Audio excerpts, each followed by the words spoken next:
Assalamualaikum teman-teman semua.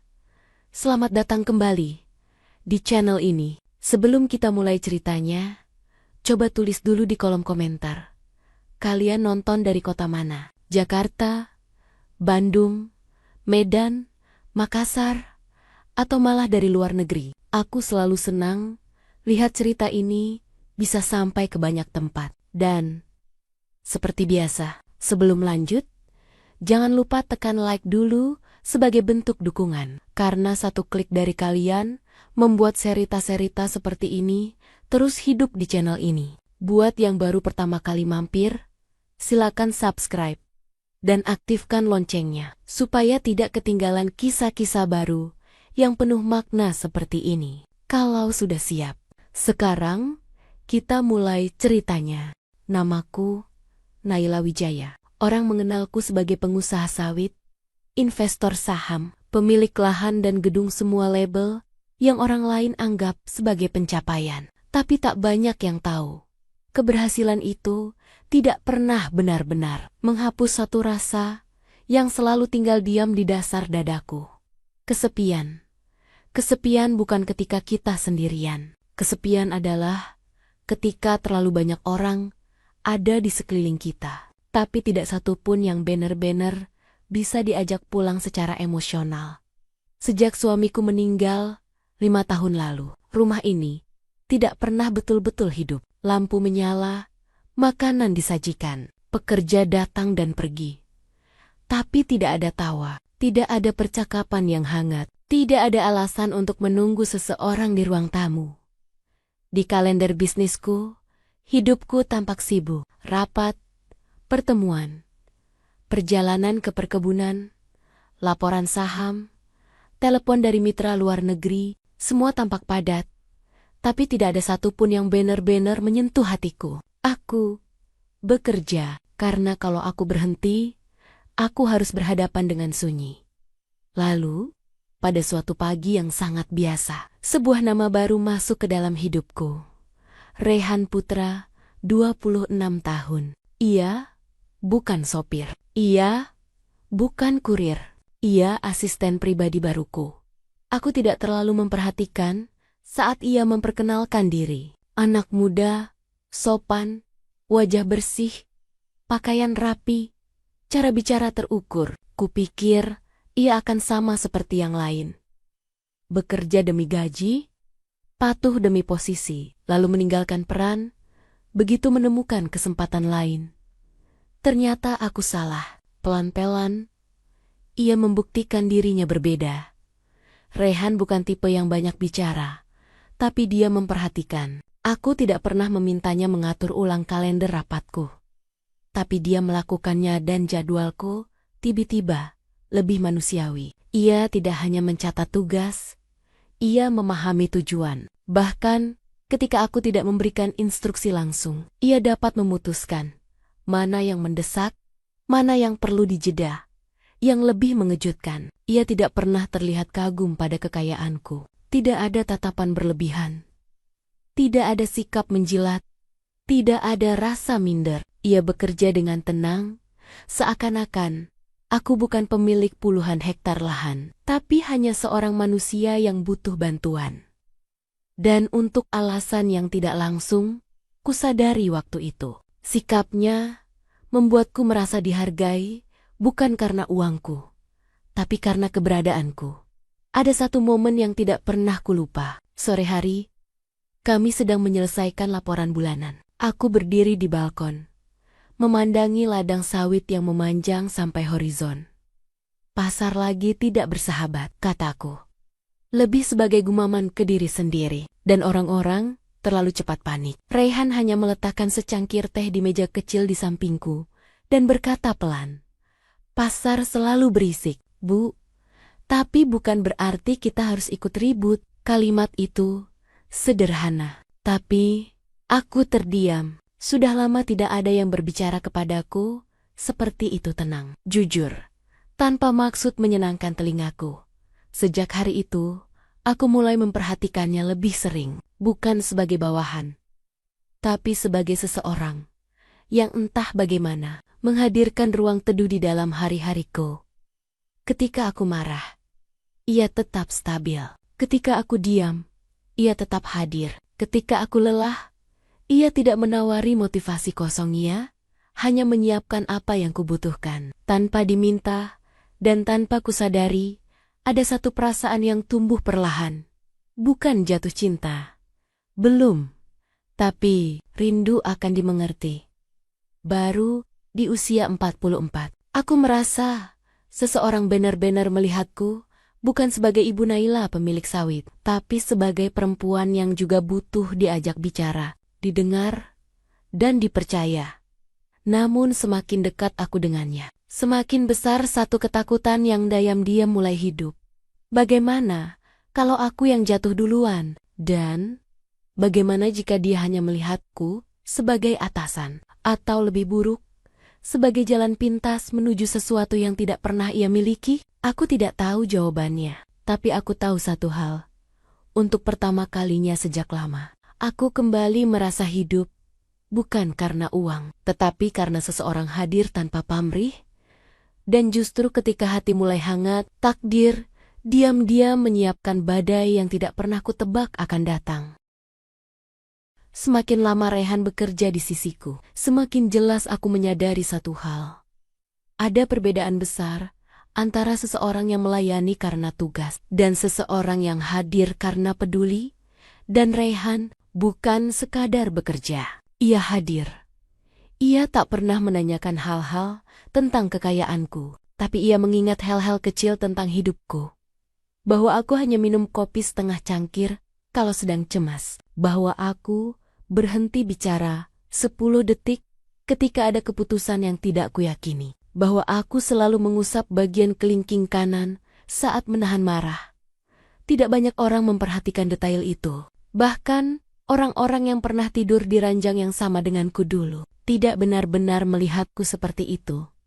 Satu hari, aku jatuh sakit. Demam, bukan parah, tapi cukup membuat tubuhku lemas. Biasanya aku akan tetap rapat, tetap bekerja, tetap memaksa diri untuk kuat. Tapi Raihan melihatnya lebih dulu. Ibu tidak perlu kuat setiap hari, katanya sambil menurunkan layar laptop. Orang yang terlalu sering terlihat kuat, biasanya justru paling butuh tempat untuk bersandar. Kalimat itu menembus sesuatu di dalam diriku. Bukan karena romantis, tapi karena jujur.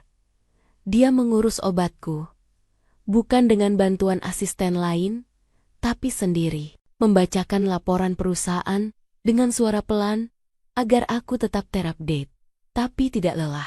Dan saat aku tertidur, ia menutup pintu kamar tanpa suara, seolah menjaga bukan hanya tubuhku, tetapi martabatku. Di momen itu, aku sadar, rasa yang tumbuh ini bukan lagi kekaguman profesional. Ini sesuatu yang jauh lebih lembut, tapi juga lebih menakutkan. Karena cinta, jika ini memang cinta, selalu datang dengan resiko kehilangan. Beberapa hari kemudian, aku memberanikan diri bertanya sesuatu yang selama ini kutahan. Raihan, kenapa kamu bekerja untukku? Kamu bisa memilih perusahaan besar, kantor yang lebih glamor, karier yang lebih modern. Ia menjawab dengan tenang, tanpa pikir panjang. Karena di sini, saya bekerja untuk seseorang yang saya hormati, bukan untuk sistem yang saya takutkan. Aku terdiam. Banyak orang bilang menghormatiku, tapi hanya sedikit yang mengatakan itu tanpa berharap sesuatu dariku. Dan disitulah dilema mulai tumbuh. Aku perempuan 44 tahun, ia laki-laki 26 tahun. Aku, dunia, atas, ia datang dari kehidupan yang sederhana. Aku kaya, ia berpenghasilan cukup. Aku sudah pernah menikah. Ia belum pernah memulai apapun dalam kehidupan pribadinya. Jika aku jatuh cinta, aku akan menjadi bahan pembicaraan. Jika ia membalasnya, ia akan dicap sebagai pemburu harta. Dan di antara kami, yang paling mungkin hancur, bukan aku tetapi dia. Semakin aku menyayanginya, semakin aku takut menyakitinya. Yang aneh, bukan cintanya. Yang aneh adalah, untuk pertama kalinya, aku merasa takut membuat seseorang menderita karena mencintaiku. Suatu malam, Saat rapat daring selesai terlalu larut, aku melihatnya tertidur di kursi kantor. Masih menunggu instruksi terakhir, wajahnya polos, damai, bahkan sedikit kelelahan. Dan aku sadar aku sudah terlalu sering menatapnya lebih lama dari yang seharusnya. Aku berjalan pelan, menutup laptop di meja kecilnya, dan menyelimuti bahunya dengan jaketku sendiri. Untuk pertama kalinya dalam hidup, aku merasa seperti seseorang yang ingin memberi kehangatan, bukan hanya menerima loyalitas. Tapi saat aku hendak pergi, matanya tiba-tiba terbuka. Ia kaget, lalu berdiri gugup. Apa ada yang perlu saya kerjakan, Bu? Aku menggeleng pelan. Suara yang keluar dari mulutku terasa lebih lembut dari biasanya. Tidak, Rehan, untuk sekali ini, kamu boleh istirahat. Dan untuk sekali ini, biarkan aku yang menjaga. Kami saling menatap sejenak, bukan sebagai atasan dan bawahan, tapi sebagai dua manusia yang merasakan sesuatu yang sama, tapi tak berani menyebutnya. Aku pergi lebih dulu, tapi sebelum melangkah keluar ruangan, aku mendengar suara lirihnya. Pelan, seakan hanya ia yang ingin tahu jawabannya. Kenapa rasanya saya tidak ingin pulang malam ini? Aku tidak menjawab, tapi aku paham maksudnya. Karena rumah bukan selalu tempat tinggal. Kadang rumah adalah seseorang yang membuatmu merasa tidak perlu memakai topeng. Dan aku takut bahwa aku mulai menemukannya di dia. Cinta, bagi banyak orang, adalah sesuatu yang datang dengan senyum dan keberanian. Tapi bagiku, cinta justru datang membawa pertanyaan, apakah aku pantas menerimanya? Jika yang bisa terluka bukan hanya aku, tapi dia juga. Sejak malam itu, malam ketika aku menyelimuti Rehan tanpa kata, ada perubahan halus di antara kami. Kami masih bekerja seperti biasa, masih menjaga jarak profesional, masih menyebut satu sama lain, Bu Naila dan Rehan. Tapi, ada sesuatu yang tidak lagi sama. Aku tidak lagi menunggu laporan. Aku menunggu suaranya. Aku tidak lagi ingin ditemani bekerja. Aku ingin ditemani hidup. Dan itu adalah sesuatu yang belum pernah kurasakan sejak suamiku meninggal. Suatu siang, aku mengajaknya menemaniku ke lokasi pembibitan sawit di pinggir kota. Biasanya yang ikut adalah direktur lapangan atau kepala operasional. Tapi hari itu aku sengaja memilih Rehan. Aku ingin tahu bagaimana ia melihat dunia yang selama ini kulindungi sendirian. Saat kami tiba di lahan, para pekerja menyapaku dengan formal. Seperti biasa, mereka memberi hormat, menunduk, dan menunggu perintah. Tapi Rehan tidak berdiri di belakangku seperti kebanyakan bawahan. Ia berjalan ke arah para pekerja, memberi salam, menanyakan kabar mereka, bahkan ikut mengangkat bibit dan menumpukannya ke truk pengangkut. Tanah ini punya ibu, tapi yang membuatnya hidup. Mereka, katanya lirih saat kembali ke sampingku. Jawaban itu sederhana, tapi membuatku terdiam. Sudah lama tak ada yang bicara tentang bisnis sawitku dengan cara yang begitu manusiawi. Banyak laki-laki kaya pernah dekat denganku, pengacara, investor, komisaris, tokoh politik. Semua memakai bahasa uang, strategi, atau ambisi. Rehan datang dengan bahasa hati nurani. Dalam perjalanan pulang, aku bertanya pelan, Rehan, kalau suatu hari aku jatuh, apa kamu akan tetap di sini? Ia menoleh pelan, seolah memastikan pertanyaanku bukan sekadar retorika. Saya ada di sini, bukan karena ibu kuat. Saya ada di sini karena saya percaya ibu pantas ditemani. Bahkan saat lemah. Kalimat itu sederhana, tulus menghancurkan tembok yang selama ini kupakai untuk menahan perasaan. Saat itulah aku sadar, aku bukan hanya nyaman dengannya, aku sudah mulai mengandalkannya. Dan mengandalkan seseorang berarti memberi mereka kesempatan untuk melukai kita. Malam harinya, aku berdiri di depan cermin, melihat diriku sendiri, bukan sebagai pemilik perusahaan, bukan sebagai tokoh bisnis, tapi sebagai perempuan 44 tahun yang tiba-tiba merasa takut seperti remaja. Usiaku hampir 2 kali usianya. Pengalamanku jauh di atasnya. Kekayaanku tak ada bandingannya. Segalanya terasa tidak seimbang. Dan ketika cinta tumbuh di tanah yang tidak seimbang, yang paling mungkin roboh terlebih dahulu adalah yang paling tulus. Aku tahu, jika perasaan ini kubiarkan tumbuh dalam diam, Rehan akan menjadi orang yang disalahkan. Bukan aku. Orang akan bilang, ia perhitungan. Ia memanfaatkan kesempatan. Ia menikung moral. Ia hanya mengejar warisan. Dan aku akan disebut korban yang tertipu laki-laki muda. Padahal nyatanya, akulah yang lebih dulu jatuh. Semua ketakutan itu memuncak di sebuah malam hujan. Kami lembur di ruang kerja. Listrik sempat mati karena petir, dan ruangan hanya diterangi lampu darurat. Tiba-tiba, gelap itu membuat segala hal yang biasa terasa formal, menjadi terlalu jujur untuk disembunyikan. Aku mendengar Rehan bicara pelan, seperti seseorang yang tidak lagi kuat menahan sesuatu. Bu Naila, boleh saya jujur? Hatiku berdegup. Ada sesuatu dalam suaranya yang tidak lagi terdengar seperti pekerjaan. Aku mengangguk. Silakan. Ia menatapku. Bukan sebagai atasan, bukan sebagai pemilik perusahaan, tapi sebagai perempuan yang ia hargai. Saya sering takut, bukan karena saya tidak mampu mengurus pekerjaan ibu, tapi karena saya takut. Saya mulai peduli lebih dari seharusnya. Dadaku berdesir. Kata lebih dari seharusnya seperti kunci yang membuka pintu yang selama ini kutahan rapat. Aku menatapnya, menunggu, dan ia melanjutkan dengan suara yang sedikit bergetar. Saya tahu siapa ibu di mata dunia. Tapi saya lebih sering memikirkan, siapa ibu ketika dunia sudah berhenti bicara. Kalimat itu adalah pengakuan tanpa menyebut kata cinta. Pengakuan yang paling indah yang pernah kudengar sejak kehilangan suamiku. Dan untuk pertama kalinya, aku tidak bisa menyembunyikan perasaanku lebih lama. Aku hanya berkata, kalau aku bilang, aku juga takut hal yang sama. Apa kamu akan tetap bertahan di sini? Rehan terdiam. Matanya berkaca sedikit.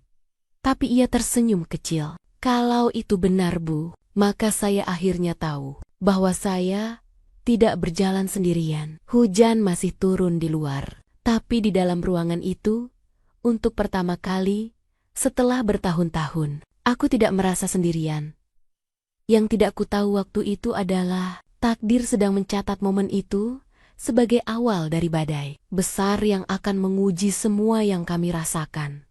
Dan badai itu bukan datang dari cinta, tapi dari dendam, hukum, tanah, dan orang-orang yang lebih memilih uang daripada hati nurani. Ada satu hal yang selalu kulupa tentang hidup. Bila hati seseorang mulai menemukan ketenangan, dunia luar biasanya tidak akan tinggal diam. Aku baru sempat merasakan hangatnya kemungkinan cinta. Ketika ancaman itu datang, bukan dalam bentuk rumor, bukan komentar publik, tapi dalam bentuk surat resmi dari pengadilan, gugatan sengketa lahan, wilayah Blok C, perkebunan sawit Naila Wijaya. Awalnya aku mengira ini hanyalah gangguan biasa. Perusahaan besar selalu menjadi sasaran tuntutan oportunis. Itu hal yang wajar dalam bisnis. Tapi Rehanlah yang pertama kali menyadari bahwa gugatan ini tidak wajar. Bu, surat ini diketik rapi, tapi ada satu baris yang janggal. Nama perusahaan lawannya terlalu mirip dengan perusahaan lokal milik Rendra Mahadewa, tapi bukan nama resminya. Mereka seperti menyamarkan identitas untuk menghindari publisitas. Tentu saja, Rendra Mahadewa, pemilik perusahaan sawit saingan, yang selama ini bermain di bawah meja. Orang yang pernah mencoba membeli lahanku 2 tahun lalu. Orang yang marah ketika kutolak tawarannya. Orang yang punya cukup uang untuk membuat hukum berpihak pada siapapun yang ia pilih. Aku mulai mengumpulkan tim advokat. Rapat diadakan, dokumen dipelajari, tapi semakin dalam diselidiki. Semakin jelas bahwa ada data internal yang bocor, beberapa peta lahan, salinan kontrak, dan laporan pajak hanya bisa diakses oleh 2 orang di perusahaan. Aku dan Gilang Sembara, kepala keuanganku selama 11 tahun. Gilang adalah orang yang dulu diperkenalkan suamiku, pria yang selama ini kupercaya, lebih dari yang seharusnya, pria yang kutanggapi seperti keluarga. Raihan menatapku dengan ragu, seolah tak ingin menyakitiku dengan dugaannya. Bu, saya belum punya bukti lengkap, tapi banyak data yang dibocorkan. Bukan dari hacker, dari orang dalam. Aku memaksakan senyum. Jangan tuduh dulu, Raihan. Gilang sudah bersamaku sebelum kamu ada di sini. Tapi tatapan Raihan tidak berubah. Ia tidak membantah, tapi juga tidak menarik ucapannya. Sore itu, kami ke kantor pusat. Aku ingin memastikan sendiri bahwa semua sistem aman. Dan di sana, aku melihat sesuatu yang membuat dadaku terasa lebih dingin dari ruang ber-AC itu. Gilang tampak gugup saat aku masuk. Kertas di mejanya terlipat tergesa. Laptopnya ditutup terlalu cepat. Dan yang paling mencurigakan, USB flash drive kecil di tangannya, yang langsung ia masukkan ke saku saat melihatku. Aku tidak berkata apa-apa, tapi di dalam hati, aku akhirnya mengakui. Ada sesuatu yang salah, bukan pada hukum, tapi pada orang yang kuberi kepercayaan.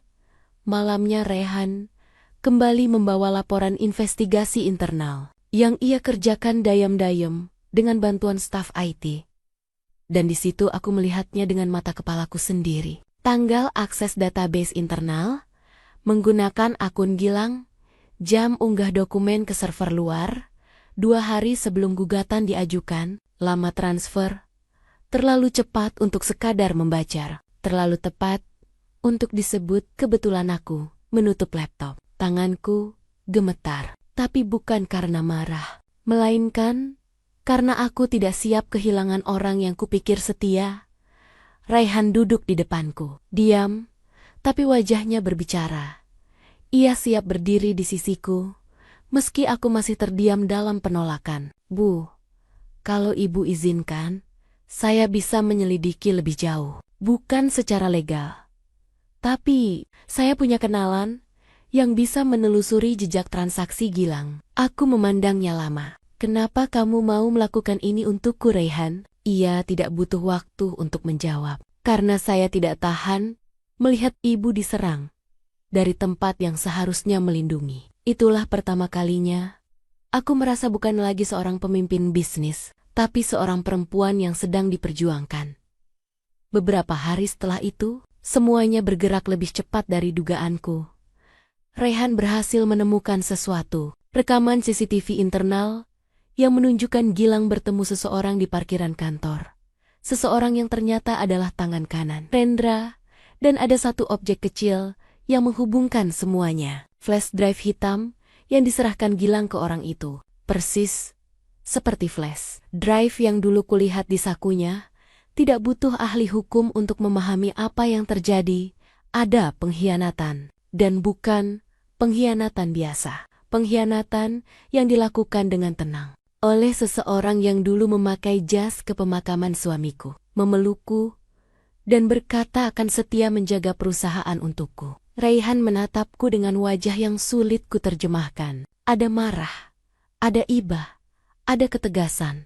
Bu, kalau perusahaan ini mau selamat, kita harus bersiap perang. Tapi kalau ibu mau tetap utuh sebagai manusia, kita harus siap kalah dalam hal uang. Aku terdiam lama sebelum menjawab.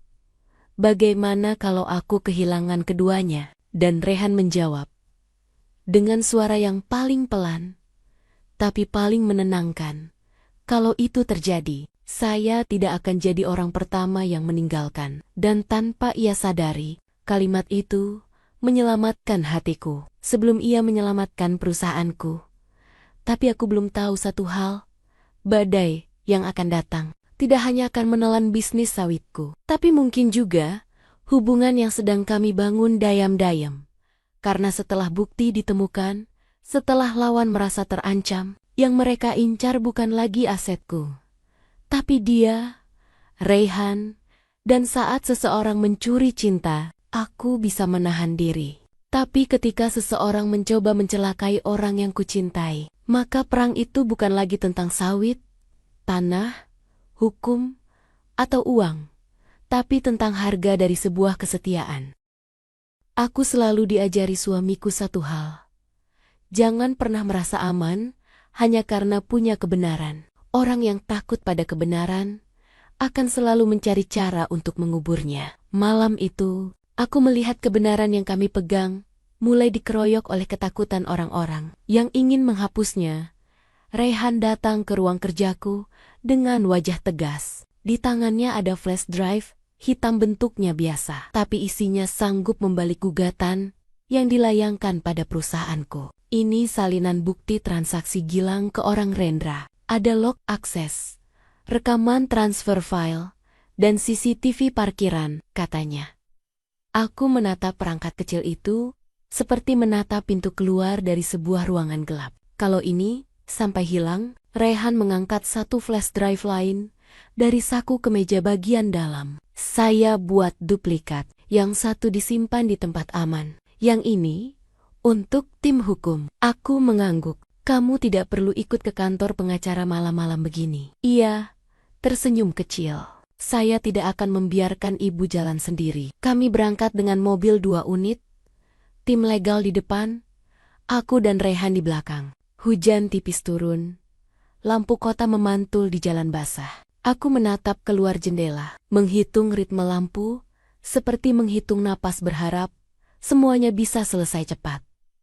Tapi di pertigaan menuju kantor pengacara, 2 mobil gelap memotong jalur kami. Rem berdecit, suara ban menyeret aspal, dan dalam sekejap, 4 pria keluar. 2 di antaranya mengenakan jaket bertuliskan Sioliala Lembaga Resmi. Pintu mobilku dibuka keras. Pemeriksaan mendadak. Ada laporan penipuan dokumen. Raihan bergerak lebih dulu. Ia memposisikan tubuhnya di depanku. Tegas, tapi tidak kasar. Ibu, tidak kemana-mana. Silakan periksa prosedur penahanan dulu. Tunjukkan surat. Sebelum ia selesai, salah satu dari mereka meraih pergelangan tangannya. Flash drive di tangan Raihan terlepas, menggelinding ke bawah kursi. Aku mencoba bangkit. Tapi seorang pria lain menghalangi. Jangan sentuh dia. Suaraku pecah. Mereka tidak mengalah. Malam itu, hujan menjadi saksi ketika kebenaran yang kecil dicoba untuk dirampas oleh ketakutan yang besar. Raihan ditarik keluar mobil. Ia tidak melakukan perlawanan. Hanya menatapku tatapan yang tidak meminta pertolongan, melainkan memastikan aku tidak jatuh. Saya tidak apa-apa, Bu, katanya. Pegang yang satu lagi, kalimatnya putus. Mereka memasang borgol plastik dan memasukkannya ke mobil lain. Sebagian orang di jalan menonton tanpa berbuat apa-apa. Karena begitulah dunia. Berani melihat, takut membantu. Aku ingin mengejar, tapi sopirku menahan. Bu, bahaya. Dalam kekacauan itu, aku melihat seseorang yang memegang ponsel dan merekam kejadian. Aku mendekat, memohon. Tolong kirimkan rekaman itu pada saya. Ia mengangguk. Tangan gemetar. Setidaknya, satu mata malam ini memihak pada kami. Beberapa jam kemudian, sebuah panggilan masuk ke ponsel kantorku. Nomor tak dikenal. Suara di seberang tenang. Terlalu tenang untuk orang yang tidak punya kuasa. Bu Naila, Raihan bersama kami. Kami hanya butuh kerjasama. Ada dokumen yang sebaiknya tidak keluar. Tukar Raihan dengan Naila. Aku berdiri. Anda ingin aku datang sendiri? Ya. Tanpa pengacara. Tanpa polisi. Kalau tidak, Anda tahu betapa mudahnya menciptakan kasus bagi anak muda seperti dia. Aku memejam mata. Ini bukan lagi soal uang. Bukan lagi soal lahan. Ini adalah perang yang menuntut Sandra, orang yang kucintai. Aku menutup telepon itu dengan napas panjang. Di meja, ada serbet linen dari makan malam yang tertunda. Tiba-tiba, rencana lama yang pernah kusiapkan bersama mendiang. Suamiku bangkit ke permukaan rencana untuk saat terburuk. Aku mengambil pulpen. Di serbet itu, aku menulis 3 baris pendek bukan kalimat lengkap. Kode yang hanya bisa dibaca oleh orang yang mengenalku. Singkatan nama Yayasan Amal yang kami dirikan. Tanggal pemindahan, sebagian aset yang sudah kulakukan diam-diam. Dan kode lahan yang bukan milik komersial, kode yang selama ini tidak kusentuh. Karena itu bagian dari warisan yang suci. Serbet itu kulipat rapi dan kuselipkan ke sakuku. Aku meminta sopir mengantarku ke lokasi yang disebut sebuah gudang tua di pinggir kota. Aku tidak membawa pengacara, tidak membawa tim keamanan, hanya membawa keputusan. Di gudang itu, udara lembab, bau besi dan karat bercampur. 2 orang pria berjaga di pintu. Di dalam, Rendra berdiri, rapi, seolah ini hanya pertemuan bisnis biasa. Ibu datang tepat waktu, katanya. Kita selesaikan seperti orang terhormat. Bersedia menyerahkan data yang tidak seharusnya Anda punya. Dan saya akan kembalikan anak itu. Aku menatapnya. Anda menyebutnya anak. Tapi di mataku, dia laki-laki yang tidak menjual keadilan. Rendra tersenyum tipis. Keadilan hanya ada kalau orang seperti Anda membayar mahal. Dari sudut ruangan, aku melihat Rehan tangan terikat. Wajahnya ada bekas memar kecil. Tapi matanya masih sama. Tidak tunduk. Bu, jangan. Suaranya tertahan. Jangan tukar apapun. Aku menatapnya sekejap cukup untuk ia paham bahwa aku sudah memutuskan. Aku melangkah ke arah penjaga pintu. Kalau aku ikut, dia bebas sekarang. Rendra mengangguk pada anak buahnya. Salah satu mendekat untuk memegang lenganku. Saat itu juga, aku menyelipkan serbet ke saku jaket penjaga seolah aku hanya merapikan kain yang jatuh. Ini tidak akan selesai seperti yang Anda kira, kataku pada Rendra. Karena apapun yang Anda ambil, saya sudah punya cadangan yang tidak bisa Anda beli. Rendra tidak tertarik pada ancamanku. Senyumnya hanya bertambah. Orang kaya selalu percaya diri sampai benar-benar miskin. Bu Naila, aku menoleh ke Raihan satu, tatapan terakhir. Bukan tatapan pamit, tapi janji. Jika tidak ada jalan keluar, ciptakan jalan. Ia mengangguk. Matanya berkaca, bibirnya bergetar, menahan sesuatu yang ia tidak boleh ucapkan di ruangan ini. Penjaga menarikku ke lorong belakang. Ponselku diambil. Tanganku diikat longgar mereka, ingin membuatku takut. Bukan melukaiku. Aku menunduk, pura-pura pasrah. Sementara di saku penjaga, serbet kecil itu menunggu seseorang yang cukup tulus untuk mempercayai bahwa kot-kot pendek bisa menyelamatkan manusia. Di luar gudang, suara mesin mobil menyala. Rehan dibawa pergi menuju kebebasan yang ditukar dengan kebebasanku. Aku menutup mata, bukan karena menyesal, tapi karena untuk pertama kalinya, aku memilih kehilangan bukan untuk kalah, melainkan untuk menang di tempat lain. Beberapa jam setelah itu, langkah sepatu terdengar di lorong. Seorang penjaga membuka pintu, menaruh sebotol air, dan hendak pergi. Saat ia berbalik, ia meraba sakunya, menemukan serbet terlipat, dan membukanya separuh lalu menatapku. Kamu bisa baca? Tanyaku lirih. Ia menelan ludah. Yayasan Nur Cahaya. Ini tanggal transfer. Aku mengangguk. Sebagian aset perusahaan sudah kupindahkan ke yayasan. Itu bukan harta yang bisa disita. Di baris terakhir kode lahan, buka di arsip notaris. Kau akan menemukan sesuatu yang tidak bisa dibatalkan oleh uang. Ia menatapku lebih lama, lalu menyelipkan serbet itu kembali, dan berbisik, kalau ini benar, saya tahu kepada siapa harus mengirimnya. Untuk pertama kali malam itu, aku bisa bernapas. Karena remah harapan, bukan datang dari pintu besar, tapi dari serbet kecil, dan niat orang kecil yang memilih berpihak pada kebenaran. Yang tidak ku tahu saat itu adalah Raihan akan menemukan kode itu tepat pada waktunya. Dan di balik kode itu, tersimpan kunci pamungkas. Tanah yang digugat adalah tanah wakaf warisan suamiku untuk kebaikan, yang tidak bisa diperdagangkan. Tapi itu cerita untuk esok hari, malam ini. Aku hanya ingin percaya bahwa apapun yang mereka rebut dari tanganku, tidak ada yang bisa merampas alasan kenapa aku bertahan. Namanya Raihan, dan malam ini, aku memilih menukarkan kebebasanku dengan hidupnya karena cinta. Bukan tentang siapa yang tinggal saat senang. Cinta adalah siapa yang berani membayar ketika semua orang menyuruhnya mundur. Waktu di ruang tahanan berjalan lain dari dunia luar. Bukan lambat, tapi senyap. Tanpa suara telepon, tanpa rapat, tanpa orang meminta keputusan. Yang tersisa hanyalah diriku dan detik-detik yang tidak bisa kupercepat dengan uang ataupun kuasa. Aku tidak tahu apa yang terjadi pada Raihan setelah ia dilepaskan. Aku tidak tahu apakah serbet kecil itu sampai ke tangan yang tepat. Dan untuk pertama kalinya, sejak suamiku meninggal, aku benar-benar tidak bisa melindungi orang yang kucintai. Yang bisa kulakukan hanyalah duduk, menunggu, dan berdoa agar aku tidak mengorbankan hidup Raihan untuk rencana yang ternyata sia-sia.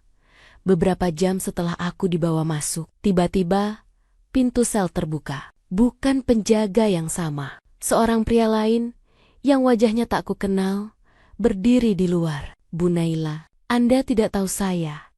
Tapi saya temannya Raihan. Dia aman. Dia berhasil keluar. Dan dia sudah menemukan pesan. Ibu, aku terdiam. Ada denyut kecil di dadaku yang hampir terasa seperti hidup kembali. Ia melanjutkan cepat, seolah-olah waktunya terbatas.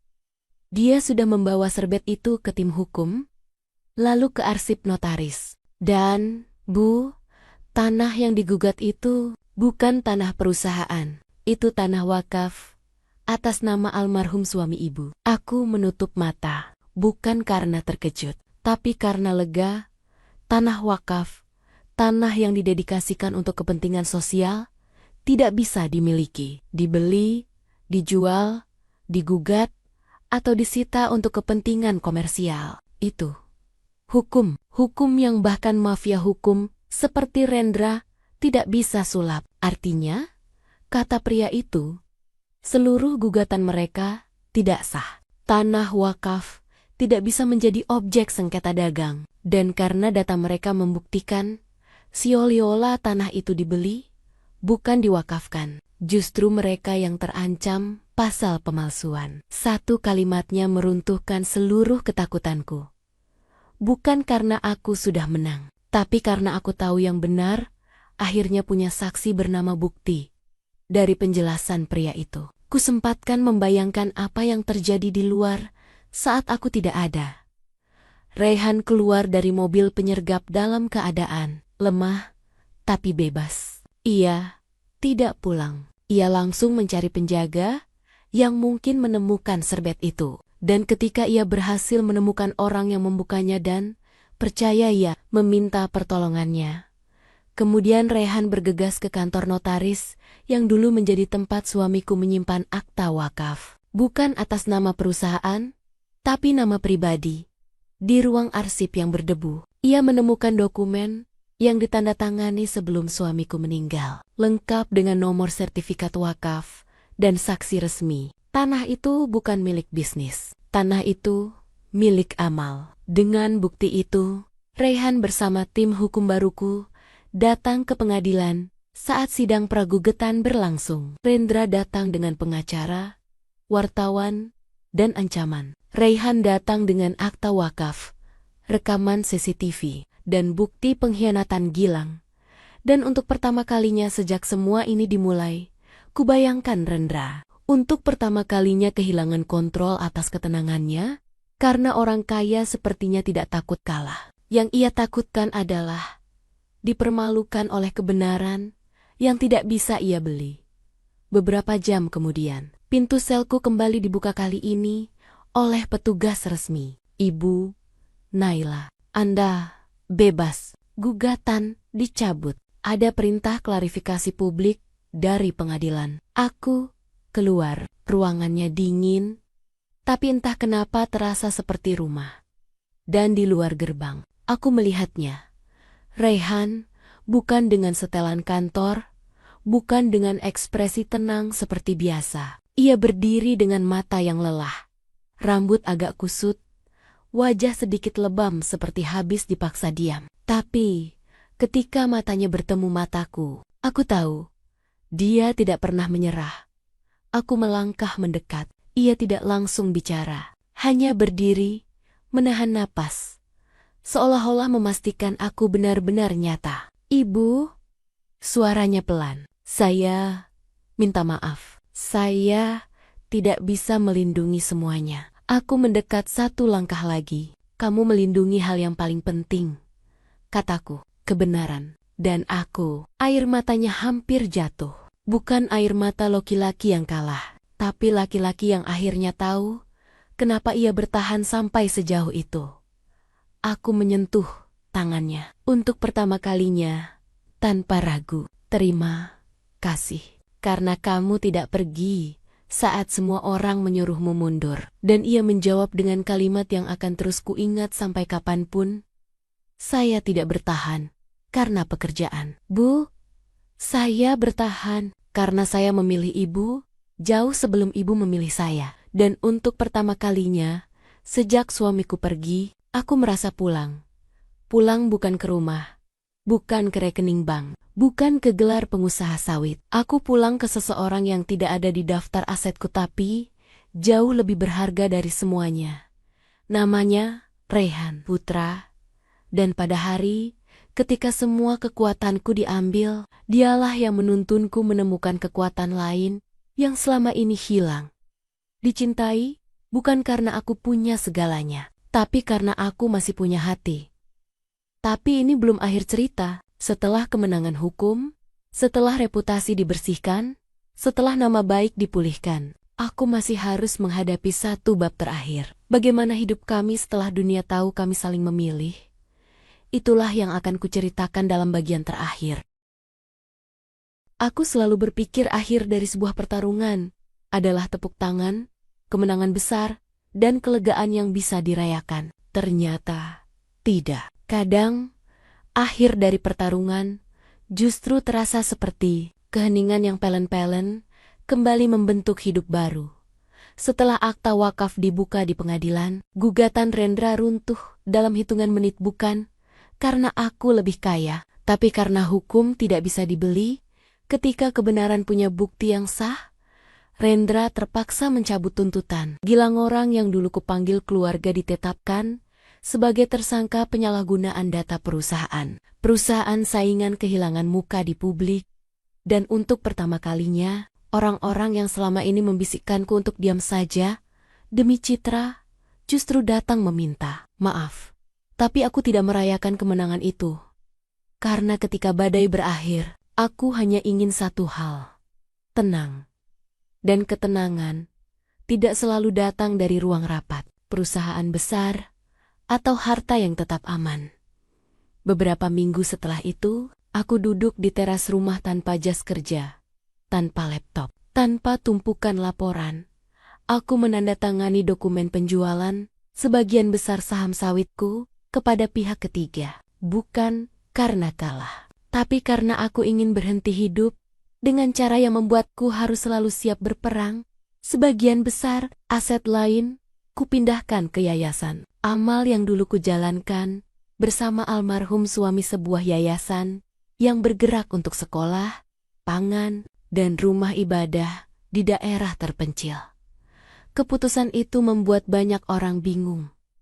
"Apa ibu tidak takut jatuh miskin?" Aku hanya menjawab, miskin bukan saat uang hilang, tapi saat hidup kehilangan tujuan. Dan aku sudah terlalu lama hidup untuk mempertahankan sesuatu yang tidak lagi membuatku merasa hidup. Lalu, soal aku dan Raihan, hubungan yang dulu tumbuh dalam diam, kini harus hidup di mata orang lain. Ada yang mendukung, ada yang sinis, ada yang berbisik, menuduh, menertawakan.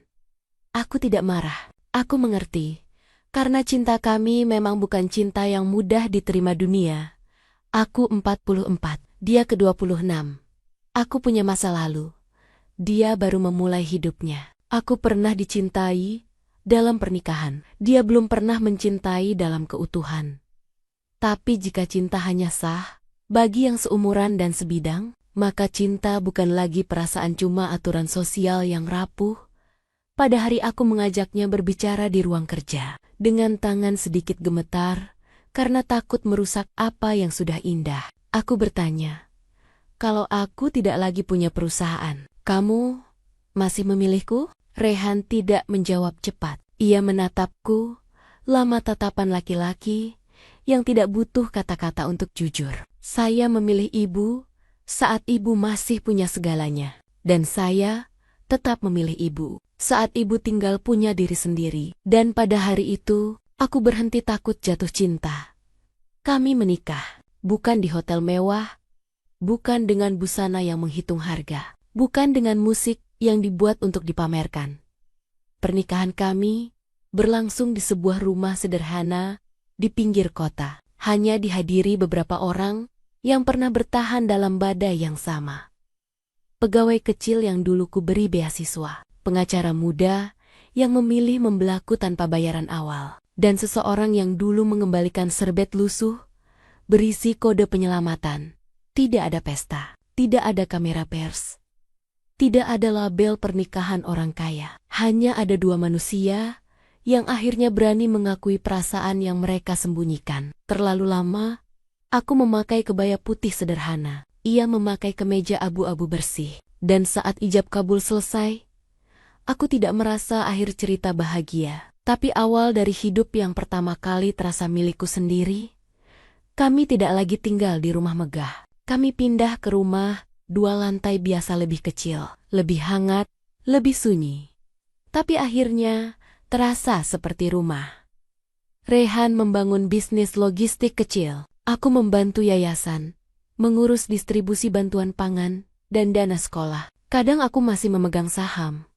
Tapi bukan lagi demi membuktikan apapun. Aku tidak lagi kaya seperti dulu. Tapi aku tidak kehilangan apapun yang benar-benar penting. Karena sekarang aku tahu bahwa kehilangan kekayaan tidak selalu berarti kehilangan hidup. Tapi kehilangan cinta yang tulus adalah kehilangan yang tidak bisa dibeli kembali. Dan jika seseorang bertanya padaku hari ini, apa kamu menyesal kehilangan perusahaan sebesar itu? Aku akan menjawab, tidak.